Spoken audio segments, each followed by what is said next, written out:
जय शिवराय भावानो, मी सकाळी 4:30ला उठून 6 पर्यंत अभ्यास करतोय. जीवनात हा वेळ काढला पाहिजे माणसाने. आमचं सचिन भाऊ आज लय लवकर उठलेलं, बंबात जाळ घालून बादलीत पाणी काढलेलं.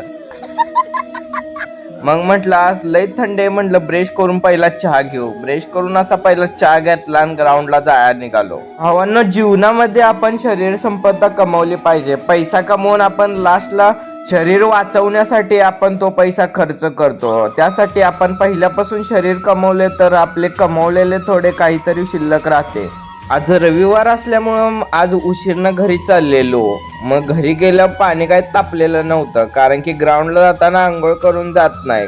म्हणलं आपल्याला काय आता गार पाण्यानंच आंघोळ करायला लागणार, म्हणून आता पाणी तापून घेतलं. जीवनामध्ये आहे ना, जे वाईट माणसं असतात ना, त्या काट्यासारख्या असतात, त्यांना लगेचच्या लगेच तोडून टाकले पाहिजे, नाहीतर ते आपल्याला त्रास करतात. मग हे असं हँड ग्लोव्ह घालून त्याला असं तोडून टाकलं. तर आजचा ब्लॉग कसा आहे कमेंट करून नक्की सांगा.